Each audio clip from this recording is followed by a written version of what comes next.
There's a lot of things that make Montana great, from the mountains and lakes to some of the finest towns in the West. But what really makes this place special is you. Our communities are full of people who are working hard to build good lives and remarkable things. At Opportunity Bank, our passion is helping folks do just that. Together, we can make a good thing even better. Opportunity Bank of Montana. Stop by and see us or visit us online. Member FDIC. Join Town Pump's Pump It Up Rewards Plus program and never pay full price for fuel again. Save 5 cents on every gallon every day at any Town Pump across Montana. Plus, earn and redeem points on your favorite in-store items to get free stuff with our clubs. Stop in and pick up a rewards card. Download the Pump It Up Rewards Plus app today. Or visit townpump.com/rewards to register and start saving. Town Pump. Right down the road. Pump it up. Oh, yeah. Okay, we'll go ahead and get started, everyone. And welcome back to Frisco for the 2024 FCS Football Championship. My name is Jim Powers from the NCAA. I'll be moderating all the press conferences throughout the weekend. And we're going to kick things off with South Dakota State University and their head coach, Jimmy Rogers. We'll let him have an opening statement, and then we will ask for questions from the media in the room. And then for those that are going to be joining in on Zoom, we'll get to your questions here in a few moments. We will be passing a mic around. So if you would like to ask a question, please just raise your hand and we'll call on you. And when we give you the microphone, please say your name and your affiliation. Coach, welcome back to Frisco. Congratulations on a great year. Opening comments, please. Yeah, I appreciate you having us. This is an unbelievable venue to do this at. This is our third time in 4 years being here, and I would say this is really well ran, and it's really done first class in all areas. So we're blessed to be here.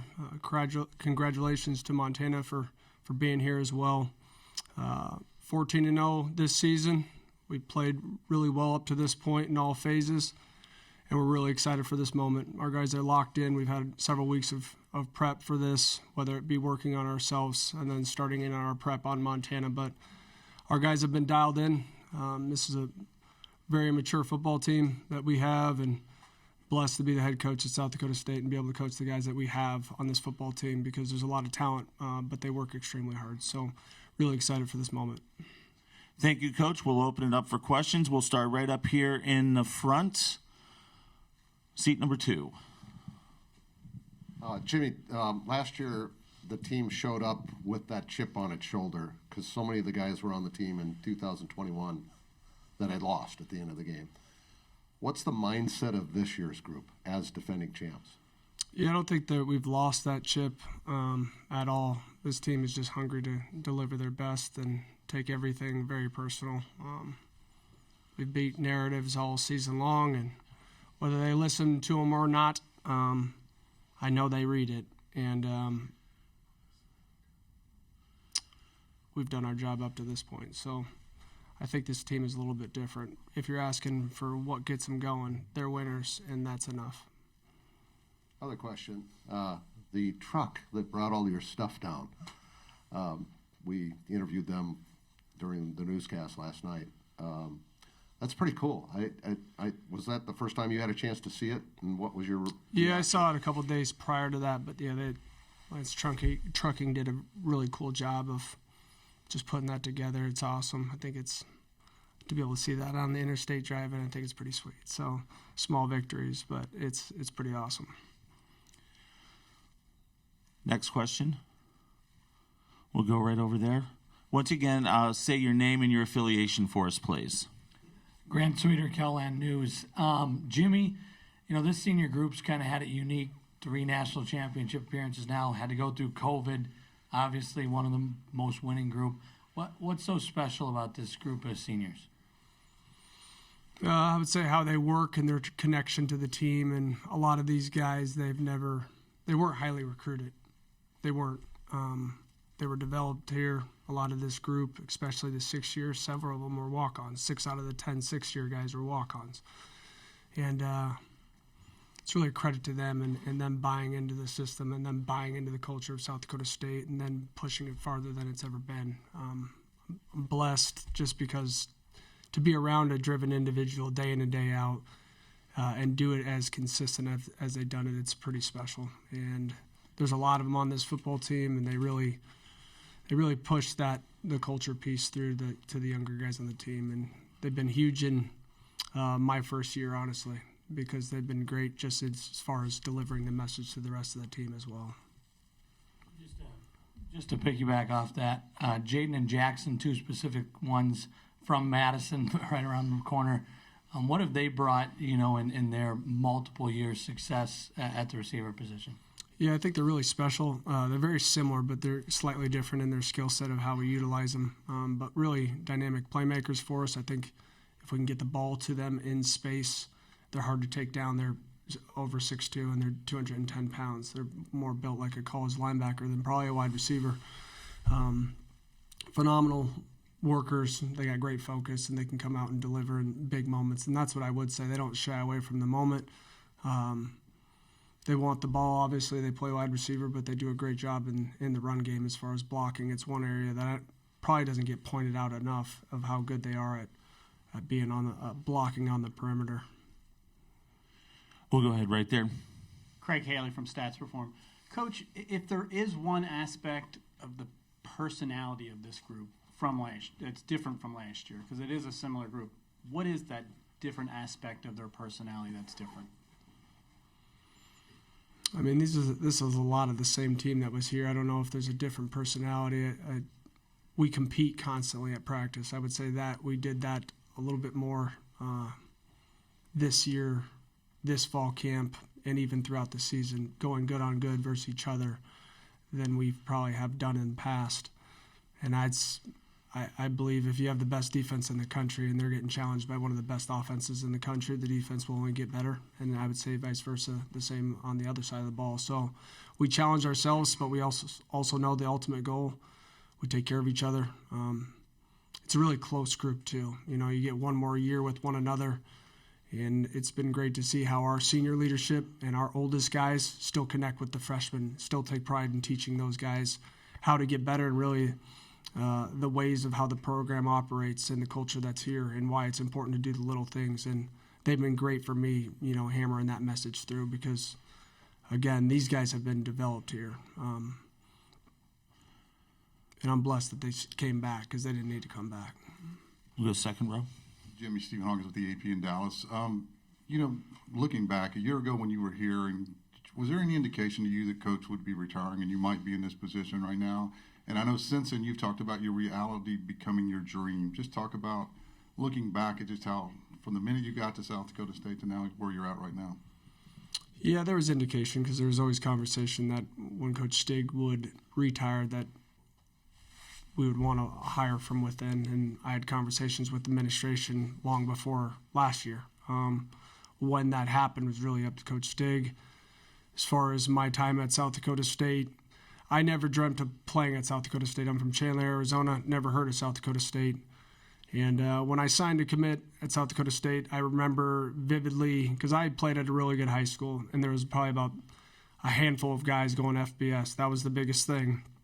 I didn't have those opportunities. And South Dakota State gave me an opportunity, and I bought into the opportunity. I came here. And my reality becoming a dream means I wanted to do it at the highest level. And we've taken South Dakota State to the highest level. And to be the head coach of it, I've never envisioned that. 18 years ago, I can't say that. But I did envision winning national championships here. I came from a program in high school where we never lost. And when I got to South Dakota State, we needed to learn how to win or, work to win. And I think through my longevity of being here, the program has continued to develop a certain level of work ethic to be able to say that that is sustainable and that is doable. And we're at that point now as the number one team in the country. And we need to continue to be that way and not take for granted all the work that went into this. And I will assure you that we won't. Go ahead, front row. Sioux Falls Live. Jimmy, huge turnout last year when you came here from your fans.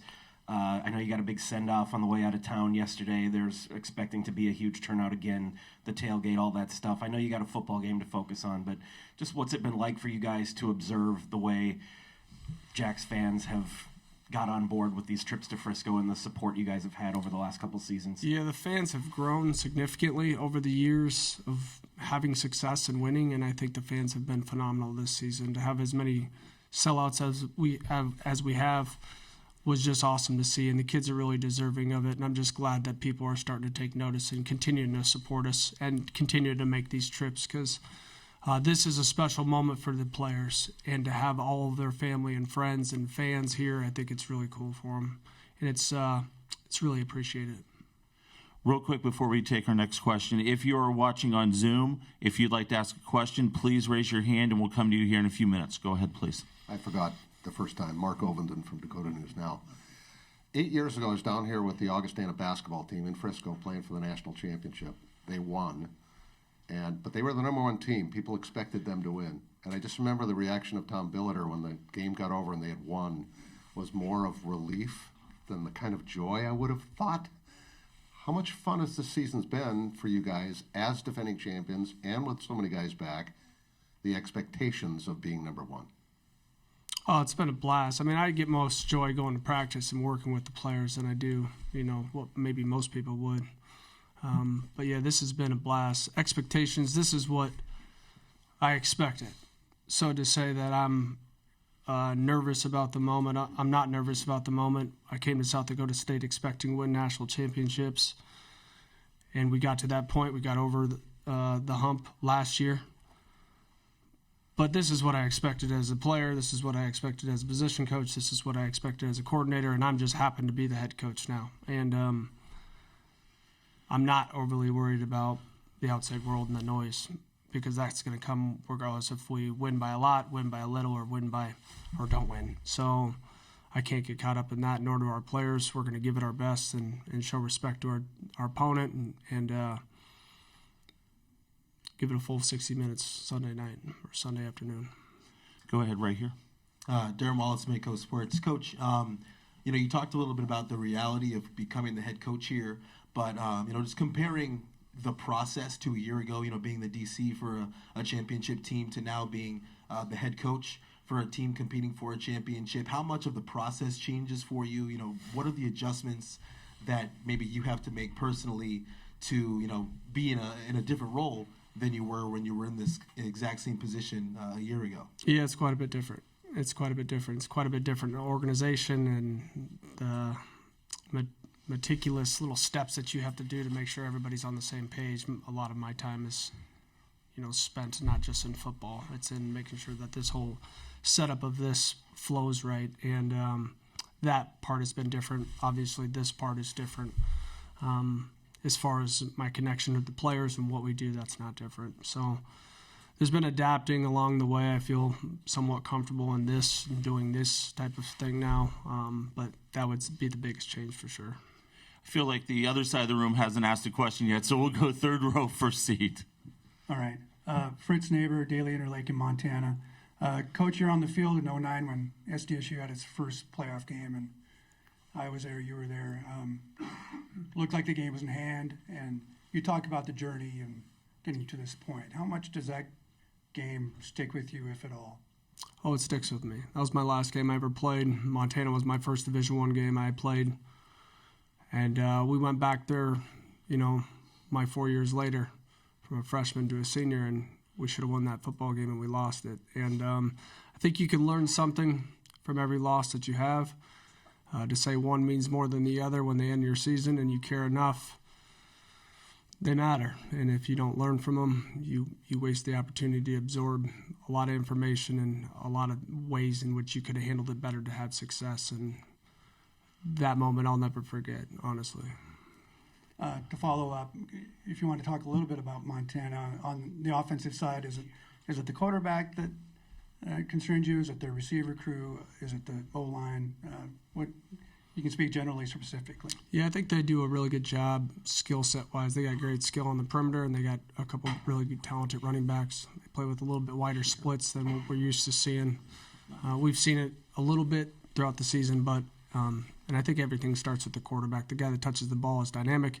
He can extend plays and kill you with his arm. So we got to do a good job of trying to manage that as much as possible. The wide receivers are an elite talent. and the running backs can make you pay with their speed and physicality. Overall, I think they're a really, really well-coached football team. I think they play extremely hard, and that shows up on film. And I know that it's going to need our best here Sunday. We'll go right here, second row. Hey, Coach. Jonathan Fernandez, Argus leader. Adam Bach started this season with an injury. He came back for the first conference game, and then he missed the next couple, and then came back and he's played the rest of the way. Obviously, because of that, his stats aren't necessarily like where they'd normally be, but just how would you describe his impact and his role in getting you guys back here? Adam Bach is a special talent, but he's also like a special leader. He manages our defense just from setting the front to changing, support calls to blitzing in a different direction at the last second.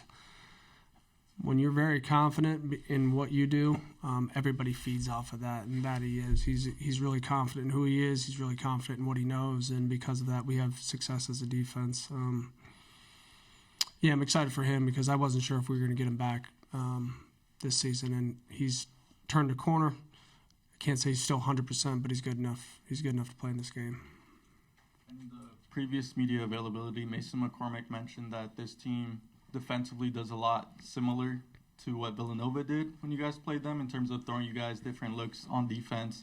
What kind of challenge does that present to you offensively when they're throwing different looks so often? Yeah, I think it starts up front with the communication of the O-line being able to handle blitzes and twists and late movement and stemming.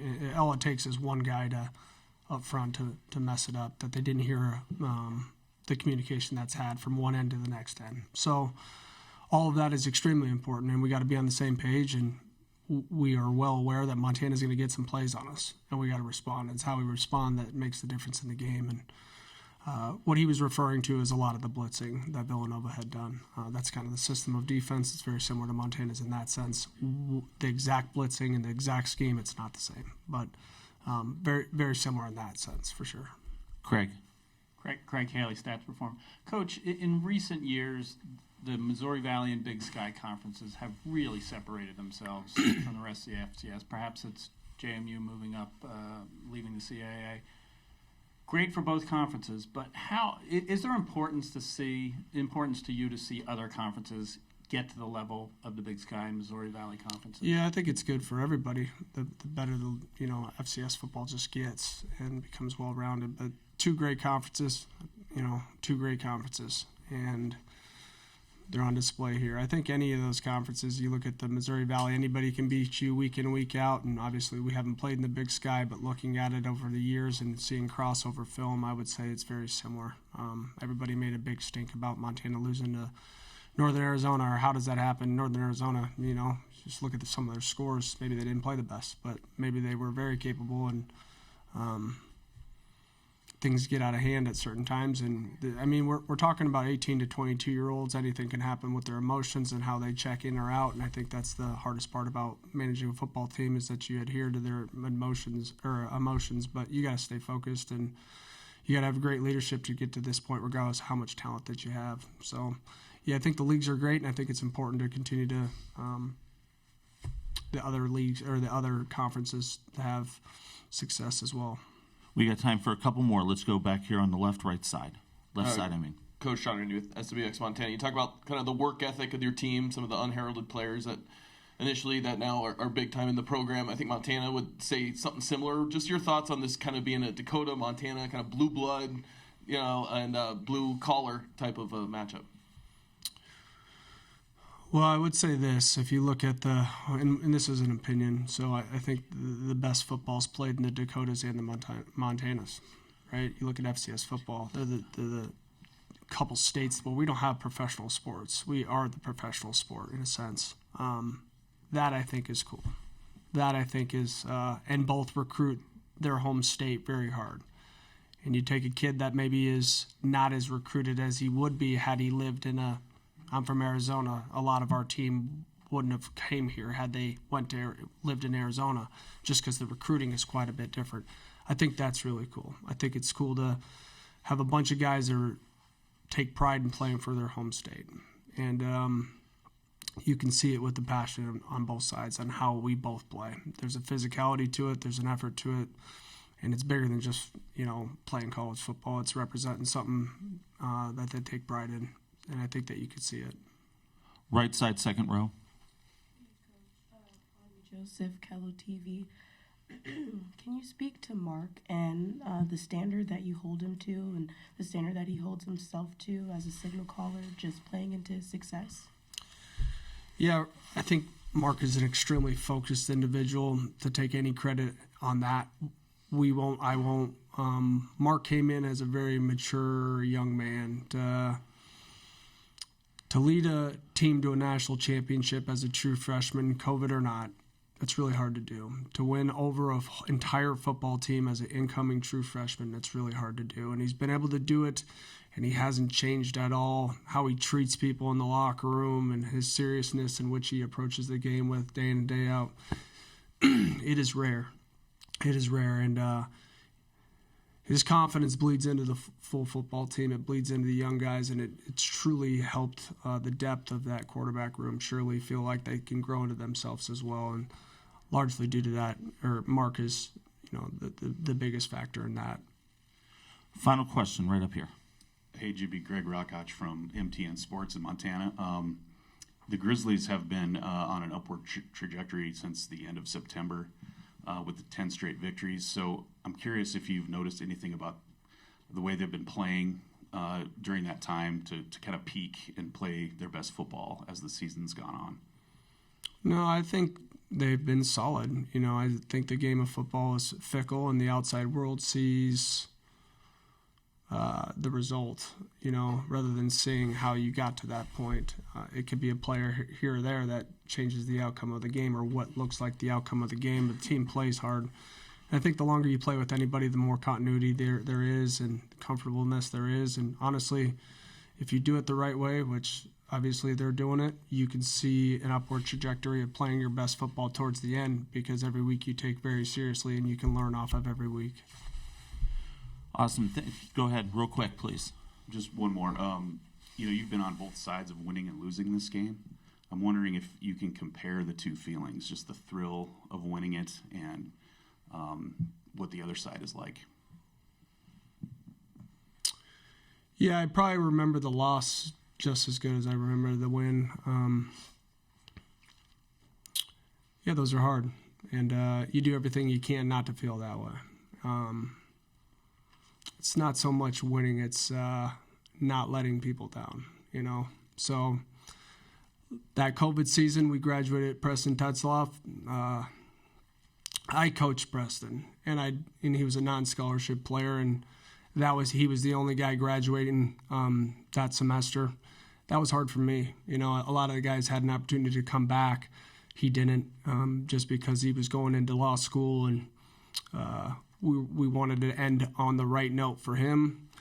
And I felt that way when we lost to Montana in 16 with TJ Lawley, and that being his last game. And a lot of the players that I've had the opportunity to coach, that's what maybe fuels me more than the hype of a championship. It's making sure everybody gets the most out of their God-given ability to be at their best and end on the right note. And this senior group means the world to me, the world.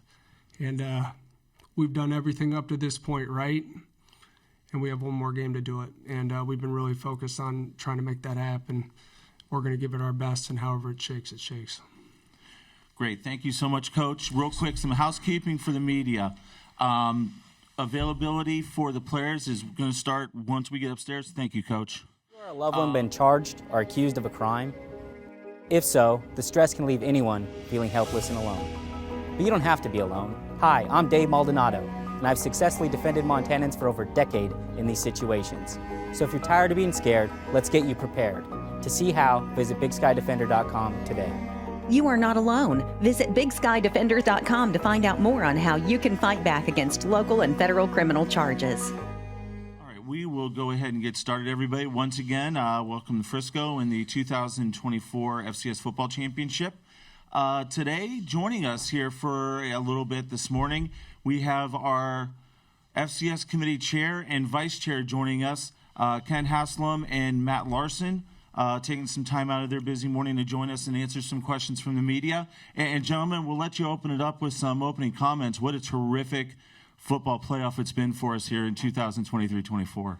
I must say the last time I saw Matt was on the sideline after that game. And,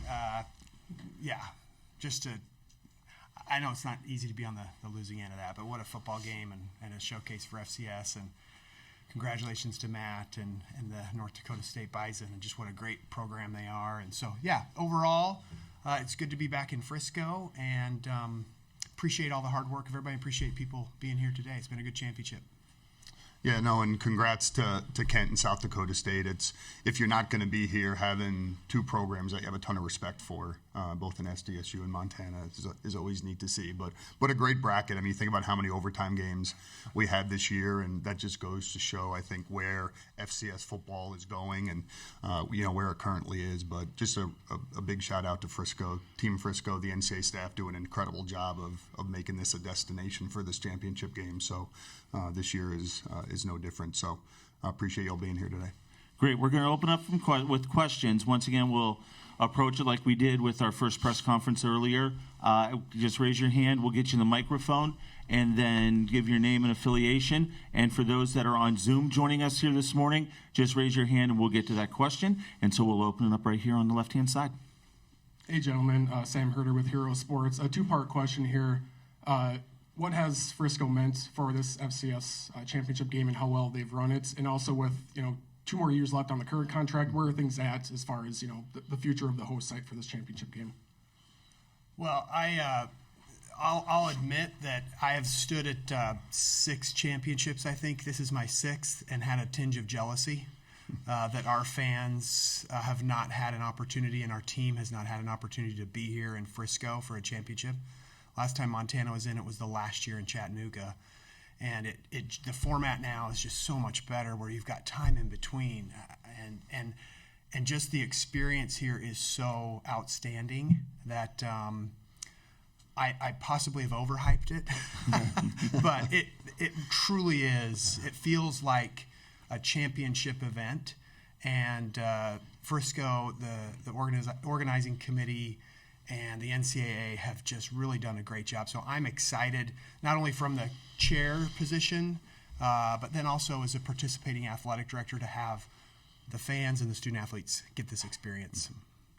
Yeah, I would echo all of those things. I think when you think about a championship location, every FCS program at the beginning of the year, their goal is to get to Frisco. So it has that similar Omaha feel for Division I baseball, or Oklahoma City for softball. And so having a place that invests and cares about the championship is huge. And you've seen it. You've seen the growth here in the 14 years that it's been here. The growth, the investment, the expansion, the renovation of this facility here, a lot of that was driven by the FCS championship. So that's huge. And, when you look at it too, 2 major airports, centrally located, in the country, easy to get to, plenty of things to do for fan bases that come down here. It's been a great destination, and I know there are 2 years left on the contract. And as I look at Ty here in the front, I'm moving off. I can commit to anything. That's more of in his department. But again, I think Frisco's done an unbelievable job of putting their best foot forward for 14 years and making it a great home for the FCS championship. One more as well, with this game being locked into ABC with the new media deal, do you envision still a 3-week break between the games, or with the college football playoff and the NFL playing on Saturdays, will the game be moved up earlier, later? Has that been a discussion at all? It has been discussed, and so, and again, Ty would be a good reference for this, but we did, it seemed like on the football oversight committee, moved to lock in this weekend regardless of what happens with the CFP and their championship. So that first weekend after New Year's is the slot that we're going with the FCS championship. Craig, go ahead. Craig Haley from Stats Reform. Obviously, as a committee, the playoffs main focus, but in discussions when the group is together, can you talk about the health of the FCS, where it's not, the Big Sky and the Missouri Valley have really taken separation in recent years from other conferences? Yeah, I mean, I think the other conferences would not agree with that. Furman looked pretty darn good when they played in Missoula. So, but I see where you're going, Craig, and certainly a healthy FCS is good for college football. It just is. It is a great spot to play. In all the confusion that's happening right now, we have a 24-team playoff. We're sitting here with the 1 and the 2 seed playing for a national championship that have worked their way through. And so healthy FCS football is good for Division I football. And we're speaking from Montana's perspective, we're proud to compete in the FCS. And then as a championship, I think this championship just continues to showcase great football. Yeah, no, I again agree with everything Kent said, and I think if you even look back probably 10, 12 years ago, the Missouri Valley wasn't where it is today, and I think it took investment from those programs, and I think as we talk, I think what the Big Sky and the Missouri Valley Conference have done in terms of elevating, of wanting to be playing in this weekend, it shows, and I think other leagues see that as well. That the years I've been on the committee, there's been first-time participants in the FCS championship. So I think you're seeing that level of investment in other leagues too. Our leagues probably just have a little bit of a head start. Front row right. Greg Rockach, MTN Sports. Maybe just to piggyback on that, through the years, the FCS has lost some of its top programs to the FBS, and so with Delaware being the latest to announce, I'm curious if there's any concern about the competition level going forward at this level of college football. I don't think there's any concern. It is tough to watch teams that you've had good traditional history with. Speaking as a flagship of one of the 50 states, we're both those universities. Seeing a University of Delaware leave is difficult, but the schools that are coming in understand what the investment is and understand what it takes to get to this championship, and so yeah, you don't want to see it too much. I hope it settles down. I think some of the changes from the Division I Council will slow that down, but certainly hate to see really good neighbors move away.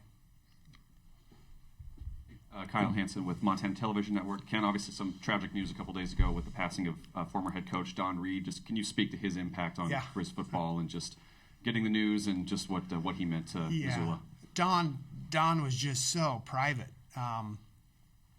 Many of us didn't even know he was sick. I mean, he's 90 years old, so certainly lived a great life. Last time I saw Don, he was so gracious, never wanted to interfere. That Washington Grizzly Stadium was built in 1986, and Don Reed gave everyone a reason to fill it up.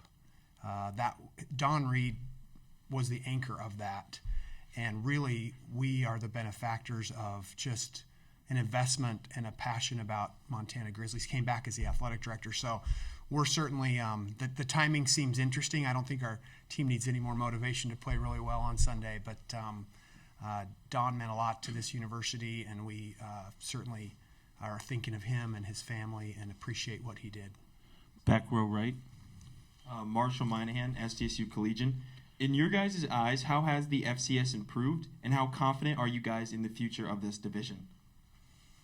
Want to take that one, Matt? You start? Yeah, I'll take that one. Well, I think just if you look at this championship bracket alone, the great games played, and pretty much in every round, I think that speaks to where FCS football is. There's a lot of really good teams out there, and I think to Ken's point too, you see some teams that are making the transition. I think they do understand the level of investment. They're not coming into this subdivision just to be a participant. I think they have some of the same hopes and dreams to get to the bracket, to get to Frisco someday, or get to the national championship. So I think that's positive. I think that's really positive, and hopefully that continues here in the next couple of years as well. Yeah, I'd agree. I think some of the changes that are happening at the NCAA level require universities to invest if you want to be Division I. And if you're going to be Division I, you've got to invest in student athletes. You got to invest to be competitive, and I think that will create a natural competitiveness and keep this subdivision healthy. Do we have any other questions? Do we have any questions via Zoom for our couple that are viewing us on Zoom? Give that a second. Yep, we do have one on Zoom. So Coulter, we'll go ahead, and your mic is open. Go ahead. Hi, guys. Can you hear me okay? Yeah.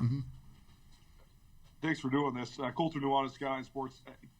For both of you guys, when the bracket holds like it did, and you get 1 versus 2, I know everybody loves college sports and the upsets that come with it, but it seems like you guys figured out the 2 best teams. So what did you think of just the way that the bracket played out? Well, I loved it. me, not so much. Yeah. Yeah, I mean, no, getting 1 versus 2. And we know in this playoff that home field is tremendously valuable. I mean, I think I'll look at it just from our perspective at Montana. I mean, the Furman game and North Dakota State, playing those in Washington Grizzly Stadium were tremendous. So we know. Now, one thing you got to remember is both Matt and I are out of the room when that bracket is set. We do not get a chance to. In fact, once I knew North Dakota State wasn't seeded, we knew that. We left the room, and I'll be honest with you, Matt, in my mind, I'm thinking, oh, don't let him play into Montana in the second round. But I'm out of the room. So, but of course, 1 versus 2, that's how it should play out if you've got it right. But we had some upsets in there, and we had some changes, but it's been a good tournament. It's been a good tournament. Yeah, I think there was an unseeded team that kind of made a run. But, yes, there was. But no, and I think great opportunity to give a lot of credit to the rest of the committee members. And I think what some people don't realize, there's so much that goes into not just selection weekend. It's the whole, probably month and a half before that, the amount of calls, evaluations, ratings that we have leading up to that point. So we're a 10-person committee, and there's 8 other athletic directors that do a lot of work, watch a lot of games to make sure we talk about how important it is to get the best 14 at-large teams, and then again how important that seeding process is. So a lot of credit goes to the work there, the support we get from the NCAA staff. A lot of them are here in the room.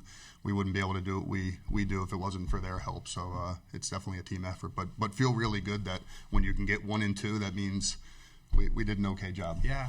No, I'd be remiss if I didn't mention the rest of the committee.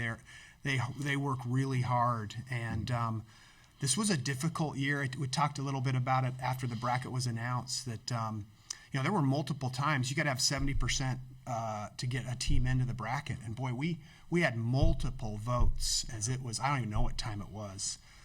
It was late or early, depending on how you look at the clock. Where we could not come to consensus as a committee, and so that just shows the level of investment and the level of group. We took a break and said, hey, we got to get some teams. We got to get a team in here, and so it was a lot of hard work, but a lot of hard work by a lot of people that take this extremely seriously, which they should. One more follow-up from Coulter on Zoom. Go ahead. Yeah, just the sort of concept of high tides raise all ships. Both Montana and North Dakota State have been sort of pace setters in the FCS, and so certainly probably an interesting experience for you, Matt, being there for the first time without NDSU there in Frisco. But it seems like that elevated the level of play across the FCS, and sort of same vein for you, Kent. I mean, how much do you think that? I guess how much pride do you guys take in leading athletic departments that are sort of setting the pace at the FCS level? How much do you think that helps the rest of the country improve? Well, this guy's the one setting the pace. I don't know. I think Montana, we've done it. We've tried to catch up to that pace. But you're right. North Dakota State certainly set the standard. South Dakota State this year, there was no debate on who was number 1 in that room. I'll promise you that. But it is nice to be a part of a university that takes football and the FCS seriously, that wants to be successful, that invests in it, and North Dakota State really set a pattern, set a recipe. Whether they like it or not, it's being followed, and people are trying to catch up and do those same things. Well, I do think it is important. I think back to, and I hear the stories before I was at NDSU when we first came into the Valley, and Northern Iowa was the standard. And what do we need to do to chase Northern Iowa, who perennially year after year was in the FCS championships? And it's simple. You need to invest. You need your fan base to buy in. And you look at the 14 years that it's been here, the fan base, the schools that have made it here, the fan bases, the support, the tradition, that's important. And that carries through from a consistency standpoint. And, you know, I've been fortunate in my 10 seasons at NDSU. Our team has been here 7 times. Being here this year without our team, it just goes to show, one, how hard it is to make it through the season, stay healthy, make it through a really tough 24-team championship. And it's just how special it is. It's a really special opportunity. And like I said, I'm happy for Ken. I'm happy for Justin Sell, the AD at South Dakota State, who are good friends, because you just know how hard it is. You know, Montana's definitely one of, when you think of historically the FCS standard, it's Montana. And they haven't been here in the Frisco era. And so for them to be here, I know that's huge for their fan base. It's huge being out in both Montanas this year for the playoffs. Football is important in that state. And so I think for other programs, you talk about, the high tide raises all boats. I think that's what other programs need to understand. It's not just institutional investment. It's not just recruiting the right kids. It truly takes the community, the fan base, the university, I think, to have a successful football program. And I think we're starting to see that at a number of institutions across the country. Okay, we have time for one more here in the room. Go ahead, Stephen. Stephen Hawkins with the AP. You guys were talking about, obviously, investment for people to be in Division I, but we've also seen what's all gone on in the FBS and the chaos that's happened this bowl season. What needs to be done, or what can be done to keep that from happening at this level and to protect what you guys have at this level? Oh, wow. Yeah, what I'll let can you go first on that one, Ken. I'll defer to the vice chair on that one. I do sit back and lament that college athletics has changed, but I can do that, and it's not going to do anything about it. College athletics is changing, and in many ways it should.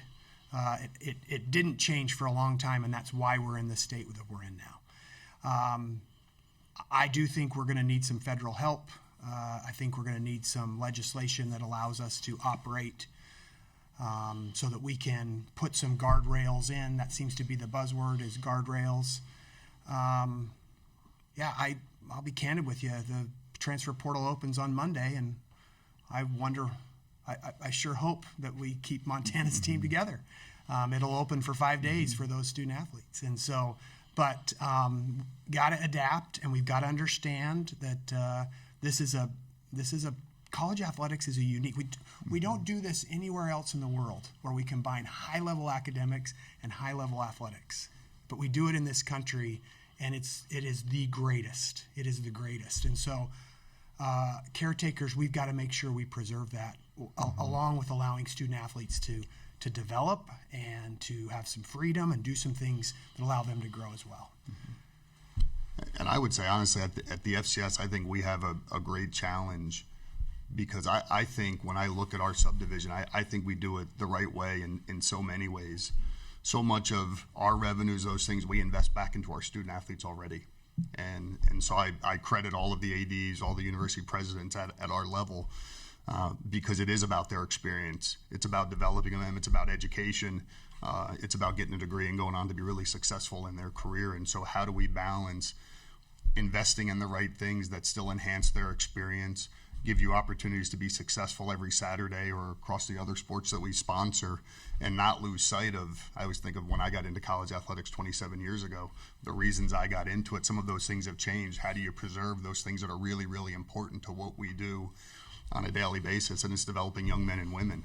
So how do you do that? Again, invest at a really high level, support them in a great way, and don't lose sight of what the ultimate goal is in educating those folks. Fantastic. Kent, Matt, I know I speak for a lot of folks. Thank you and the committee for all of your hard work in putting the bracket together and getting to this point. For the media, Ty Halpin from the NCAA. I know you asked a question about moving forward after 2 years, so Ty has graciously said that he would field a couple of those questions. So Ty, we'll turn it over to you. Thanks.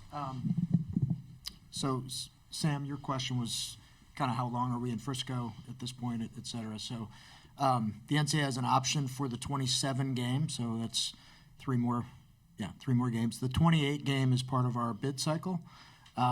Frisco obviously is interested in retaining the game. We do have interest from others. Not, we're way ahead of talking about any of that. We haven't. The bids are still open, so we'll see where we go. But certainly, I echo what Kent and Matt have said, that our experience here in Frisco has been unbelievable and will continue. From the championship perspective, it's almost like everything leading up to this game is kind of a different championship because we are on campus and we know all those logistical things are a little bit more challenging. But transparency-wise, we've really focused the last couple of years here to try to explain, why certain teams got in or didn't get in. And, as Kent said, this was the hardest year that I can remember talking to other liaisons that have been with it. But we've really focused on, how does that visiting team, what's their experience on the road? And so we've dug in earlier on hotels and all the logistics that are really tough in a short time frame to get there. Travel is always a question and an issue. Generally, it's gone pretty well, and charter flights are what they are. But we're competing with every other entity that needs a charter flight at those times. So it's never going to be perfect. We're never going to make everybody happy, but we're trying really hard to do it. So on the ABC piece, we are locked in on ABC. That's about all I know from the contract. I haven't seen it or understand yet what that means to us. It's going to be a new contract, so I know what our options are today for our game, and we talked a lot about different dates this weekend as we looked at the contract with ESPN. We looked at Friday night. We looked at everything. We looked at all the options that were available to us. I'm not sure what our rights are going to be and what ESPN's rights are going to be in the future. The ink's barely dry on the agreement, but we will dig in as a committee and know that we've got a unique thing here, and also know, we really would have liked to avoid the NFL as well, but that's not reality. Unless we go, if we go later, we're still with the NFL, right? We had a really unique, nice window for a long time, but we've built this to a great spot. So I can only say we will find the best possible window we can for our game, best exposure, everything else. And we're excited that ESPN and ABC have partnered with us to put it on the top linear network they have. How can you say the Sunday slot has worked for the FCS to this point? How do I feel it's worked? Or yeah. I think sometimes people think, well, ABC's not that big a deal. It's a big deal, and it's on in a lot more networks. Montana fans and SDSU fans are going to find the game wherever it is, right? We're trying to get to those people that maybe don't really watch FCS football very often to grow what we're doing and the great brand of football we have. If we could put it on Saturday, we'd love to put it on Saturday, but that's ABC's call too. So it's a balance. We're never going to make everybody happy. I feel like I'd rather be on ABC than not. That's my opinion. It's a committee decision to a certain extent. And just so everybody understands, we could say, no thanks, we're going to go to ESPN or whatever other window you have. ESPN has a lot of other bigger contracts than the NCAA's contract, not just FCS. So the NBA might take that spot, right? If they have an ABC window that is available to us, I'd rather do that with the households that are there than ESPN2 on Friday night or something. That was facetious. I don't know that we had an ESPN2 window on Friday night. We talked about a lot of different things. Yeah, we did. We really did dig in on it and try to figure it out. I think as a committee, our top priority was to avoid the NFL. We don't have that magic wand that says, yeah, stop playing on this weekend, right? So, awesome. Yeah, I think that's it. All right, Ty, thank you so much once again. Kent, Matt, thank you. Kent, good luck this weekend. And now for media, it's lunchtime if you'd like to grab lunch. Remember, once again, lunch has been moved. It'll be in the shell area where the breakfast is. If you've been here in the past, that's where breakfast has been served. Just follow the signage and it'll get you up to there. And then we have Montana press availability coming up at 12:40. So we'll see everybody then. Thank you, everybody. Appreciate you. If life has become overwhelming, crazy, and hectic, then now is the perfect time to try the healing powers of CBD. Greenhouse Pharmacy has a full CBD apothecary with the largest selection of whole plant, full spectrum CBD products in the state of Montana. Choose from high quality brands and products like tinctures, balms, coffees, and tea, edibles, and so much more. Plus, Greenhouse Pharmacy offers exclusive products such as relaxing bath bombs, soaking salts, pain patches, and lotions. Visit Greenhouse Pharmacy on 3rd Street across from the Good Food Store. Join Town Pump's Pump It Up Rewards Plus program and never pay full price for fuel again. Save 5 cents on every gallon every day at any Town Pump across Montana. Plus, earn and redeem points on your favorite in-store items to get free stuff with our clubs. Stop in and pick up a rewards card. Download the Pump It Up Rewards Plus app today. Or visit townpump.com/rewards to register and start saving. Right down the road, pump it up. Oh, yeah. And get started. For our new media that are joining us, once again, welcome to Frisco, Texas in the 2024 NCAA FCS Football Championship. I'm Jim Powers, and I'll be your moderator for all the press conferences this weekend. Joining us now, a team that we haven't seen in a little bit here in the national championship game from Montana. Their head coach, Bobby Hauck, joins us. And, Coach, congratulations on a terrific year. We'll let you get started with opening comments. Thanks, Jim. Appreciate the help. And I guess I'll just start with that. We really appreciate all the great treatment we've had here in Frisco and the hospitality. It's everything from getting to the hotel and getting welcome to how welcome everybody that's associated with running this game here at Toyota Stadium's been. And then I congratulate South Dakota State. Coach Rogers and the crew have done just a great job. What a terrific run-up to this game.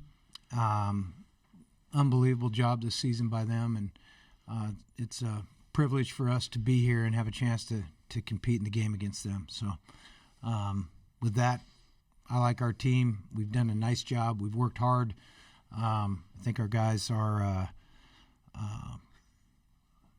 looking forward to the game on Sunday, and hopefully we have a good performance because we're going to need that to compete with South Dakota State.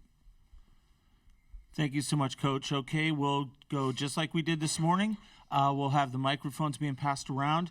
Once again, if you have a question, raise your hand and start off with your name and affiliation. We do have folks on Zoom that are tuning in this afternoon. So any folks on Zoom that have a question, please raise your hand and we will get to you as soon as we can. So we'll start off right here. Craig, lead us off. Coach Craig Haley from Stats Perform. Hey, Craig. Hi. You've talked about some of the terrific things your team has done throughout the year. What's the one aspect that your team has really done best in your eyes? Well, I think, we've been good enough in certain aspects of this to be here in the past couple of years, but haven't been able to do it. So I'd say the number one thing we've done is stay healthy. Not that we haven't had any injury or lost guys, but we haven't lost multiple people at the same position and wound up decimated. That's probably the best thing we've done. The other thing we've done well is we've played, I hate the term complementary football, but we've done that. We've played well in all three phases. After September, you had some close games, and then you had a loss at Northern Arizona. When you started to get on a roll, what did you see in your players that just was so refreshing that maybe was a burden earlier on when you weren't playing as well as you could? Well, first of all, the goal isn't to play your best football on September 1st.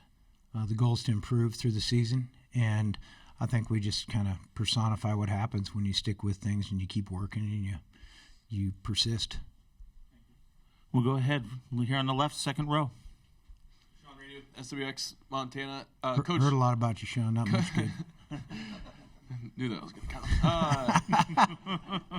You said obviously you love the this long break in between to game plan and stuff. Now that you've been down here and been able to kind of experience kind of the lead up to it, how much have you been able to appreciate that? And then also maybe, do you think you'd appreciate it as much now being kind of an older veteran coach than maybe if you came earlier?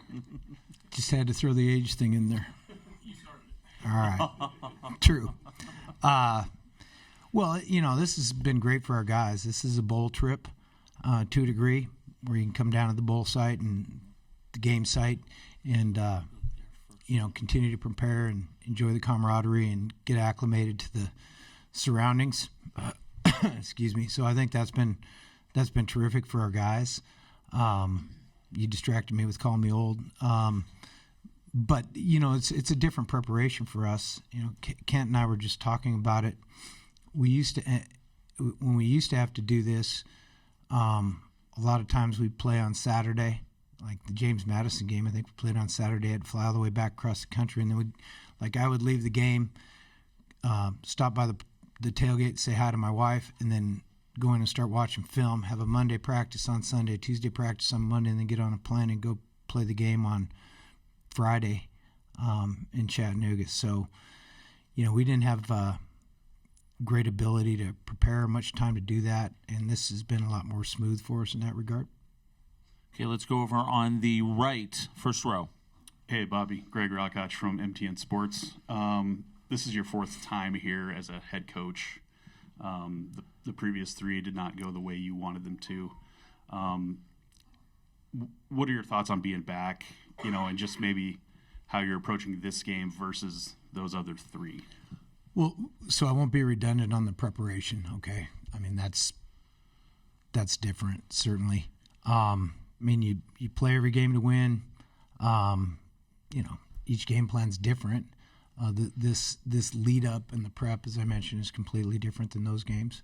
But when you get to this game, the team, as I mentioned when I first sat down, the team on the other side's always good, and you have to go.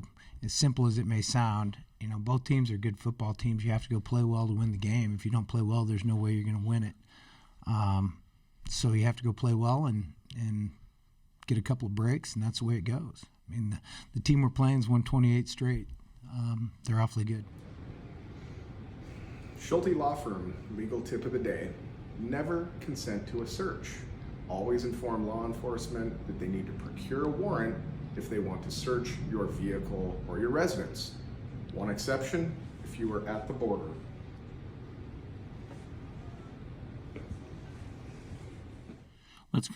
You have follow-up? Go ahead. Follow-up. Is legacy anything that you think about in terms of your coaching career at the university, and how much would it mean maybe for you to come away with a win on Sunday? Yeah, to contradict Sean, legacy's for old guys, and I'm not there yet. Okay, we'll come here to the left, first row. Hey, Bobby. Frank Agola with the Missoulian newspaper. Can you speak to the late Don Reed, just the impact he made on you in your coaching career, and then how would you describe the impact he made into launching the Montana Grizzlies into the type of program they've become now? You bet, Frank. Thanks for bringing that up. I was going to touch on that at the end if somebody didn't, so thank you. Obviously, Coach Reed passed, I think, pretty much while we were in the air coming down here, and Coach Reed had an unbelievable impact on a lot of people. Just a truly great man and a great guy. He got me going in coaching, along with several guys on our staff. Just a wonderful human being, and I think that for him to be as beloved by the percentage of his former players that he is just phenomenal and speaks volumes to who he is. But Don had a major impact on the University of Montana, the football program, the university in the state of Montana, and obviously I think that that was a life well lived, and I think he did exactly what he wanted to do at the pace he wanted to do it.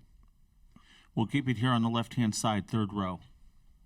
Coach Zach Moore with Dakota News Now. Sioux Falls sat a little bit with John Stiglmeyer last year after he won the national title. Obviously, he invested a lot of time in that program and kind of got over and won that title a year ago. Being in a similar position to him this year, what did that conversation kind of mean to you a year ago, and how does that kind of inform things maybe this year as you're in a similar position to where he is going into this game? Those Stig's, again, way older than me now. All right? I mean, for gosh sakes. I gotta look at you in a mirror over there or something. These bright lights make you look, they show all the flaws. But, Stig, Coach Stig is a friend. Known each other for quite a while. Got to do battle looking across the field at him a few times, and the 2009 that had us way down in the playoffs was probably good enough to win it. I think that you only get a few. Back to Greg's point, you only get a few bites at this apple, and I was obviously thrilled for him to get that victory in his last game at South Dakota State last year. And it's just a little bit ironic that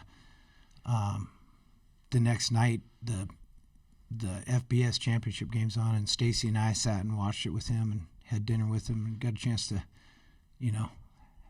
enjoy it and tell him what a great job we thought he did. But it's a unique thing. I mean, I don't know the exact number of years, but I think he was 30-some consecutive years at South Dakota State. I mean, that's just phenomenal, the commitment he had to that university and the program, and, seeing it through transition and up a division and then culminating it with the FCS Division I championship was just a good way to go. A lot like Don Reed, who I just spoke of. We'll keep it here, left side, front row. Go ahead. Coach Gene Clemens, The Athletic, and FCSNationRadio.com. I spoke with Alex Gubner, and he was adamant about staying in the moment and being purposeful about making every day count and every week. And he pointed to the Northern Arizona loss as kind of like a reset for you guys, and really being purposeful about the way you prepare every single day to go out there. Is that something that was kind of like a mantra for you after that game, or was that just something that the players kind of decided that they really needed to lock in there? Well, it's coaching or playing one-on-one probably, where you only have one game each week. You can't, if you start worrying about another one, you get a chance to get beat. And I'm not saying that that's what happened down at Flagstaff, because they just beat us and they did a good job. But you have one game a week. It's the biggest game. Our opinion is it's the biggest game in the country because it's the one we're playing in. And that's how we approach it each week, every year. And, sometimes you accomplish that a little better than others. We'll go over on the right side, front row. Go ahead. Kyle Hansen, Montana Television Network. And Coach, the players have touched on this sometimes this year, but you guys have beaten teams this year that you lost to last year. You mentioned the Health, Sacramento State, Montana State, North Dakota State. Have you viewed this year as a little bit of a revenge tour, kind of getting back on that track at all? Yeah, that's kind of not really for me. Every team's different. Our team's different. Their team's different. The lead up to it's different. You can make a big deal out of that. We could make a big deal out of that, but that all goes out the window about the second play. So you got to go focus in on the assignment and executing. That's what we've done, I think. Before we get to our next question, just a reminder to those that are joining us via Zoom, if you have a question, please use the raise your hand, and we'll call on you here in a moment. Let's keep it over on the right-hand side, third row. Grant Sweeter, Kelland Sports out of Sioux Falls. Coach, you kind of touched on it a little bit about SDSU. You said they're a good team. Very open-ended question. What are some things that you see that make them as good as they have been? Well, they're veteran. Obviously I mentioned that South Dakota State has 28 in a row, unless my number's wrong, but I think I'm right on. You don't get to that point without being really good at everything. So the team doesn't have flaws. They have. Some of their players are better than some of their others, and every team has positions that are stronger from the NFL on down. But they've got a lot of returning starters from a team that did this a year ago. They haven't really had many close games or any close games. They just kind of dominated everybody.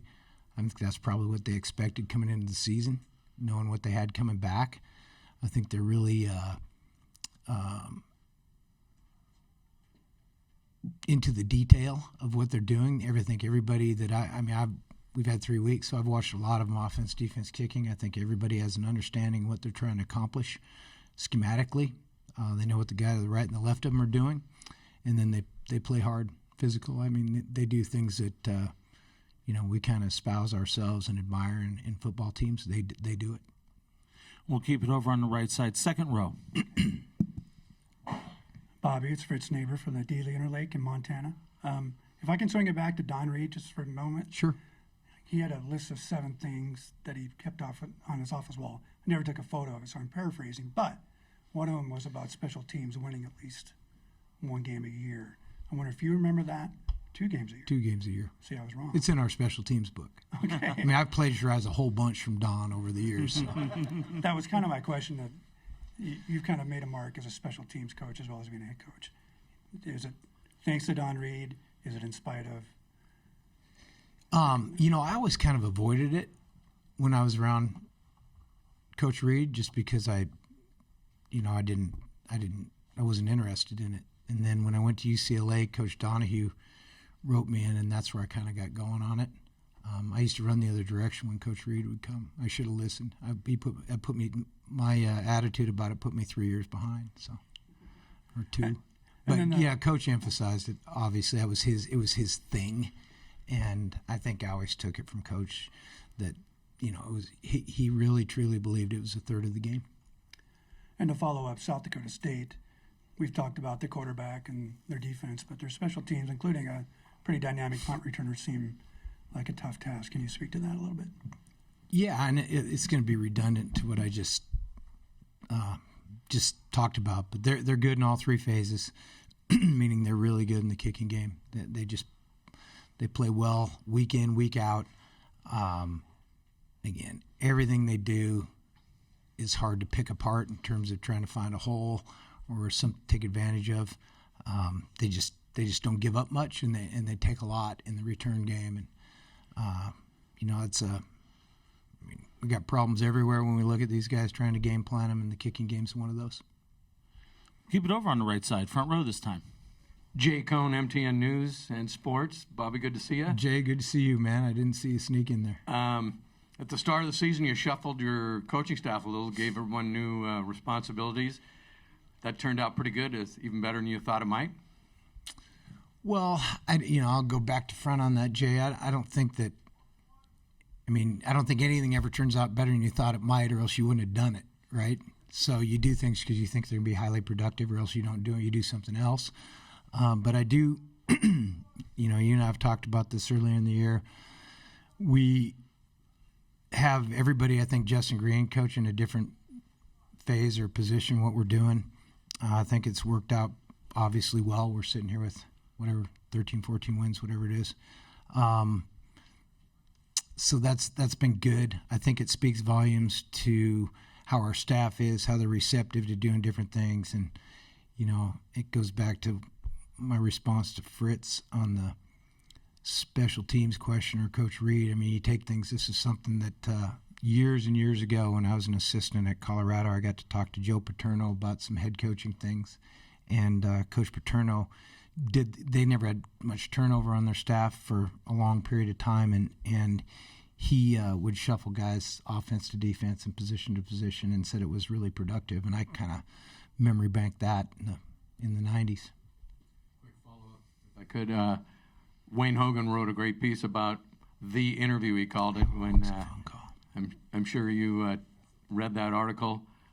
What's your memory of that interview, which he said still stands out as one of the greatest interviews he's conducted? Oh, when I interviewed with those guys for the job the first time? Yeah.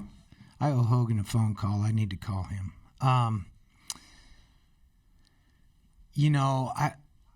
It's kind of funny. My memory of that is kind of foggy, because we were actually back in those days, you had to recruit, you'd come in, you'd have recruiting visits on the weekend and bowl practice. And then those guys showed up on, we had a big recruiting weekend going on. I'd been on the road for 2 weeks. We had practice that day, and then I had to go meet those guys at the Marriott in Seattle, and I was kind of shocked when he and I talked about it afterwards. They thought I was totally prepared. I thought I was wholly unprepared at the time. So I don't know, whatever I did clicked because they hired me. Grateful for that, of course. Let's go on the left-hand side, back row. Coach Lucas FCS Nation Radio. Where are you, Luke? There you go. Nation Radio. From your run in the 2000s to now, to get back to this stage, how much have you had to change your coaching philosophies in the way kids like to be recruited and concepts, or to stay relevant in the way college football has changed? Or have you always kind of done things one way and just had success? Well, I would never say we've ever done things one way. I think that we have always adapted and evolved, whether it's scheme or recruiting or practice habits or training or whatever. I think everything evolves and everything adapts, and I don't think there's any way you can survive long term. Meaning, in our business, long term is probably 2 years, but I don't think there's any way you can survive long term without adapting.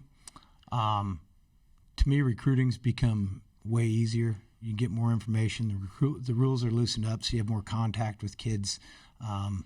They don't talk anymore, so all you have to do is send them a direct message or something. That's called communicating. So that's become less cumbersome.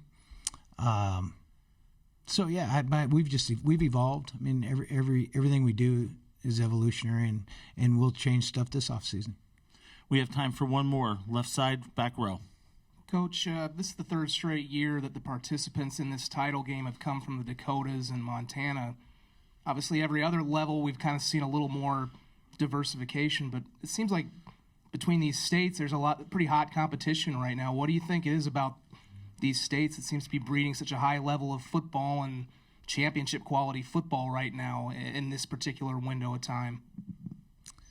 Well, I think it starts with the university wanting to support the programs. I think they're all universities that view football as important and a priority, and so the universities support the programs, which gets you a foot in the door. Now you have to go execute it. So then, if you look at it, the coaching staffs are exemplary. They know what they're doing, and then they all have a common denominator, and it's kind of back to Lucas's question. What do all those teams that have been in this game the last few years have in common?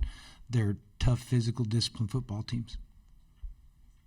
Outstanding, Coach. Well, thank you very much. We wish you the best of luck this coming Sunday. All right, go Grizz. Good to see everybody. For the media, here's who we have upstairs, and you have player access upstairs for 20. At Blackfoot Communications, our mission is to connect people, businesses, and communities, bringing a world-class fiber network to homes, communities, and businesses of all sizes. Ensures Montanans have access to fast, reliable, and secure internet and phone services. Are you ready for fiber internet? To find out if fiber is coming to your area, visit goblackfoot.com/readyforfiber. Connect to more with Blackfoot Communications.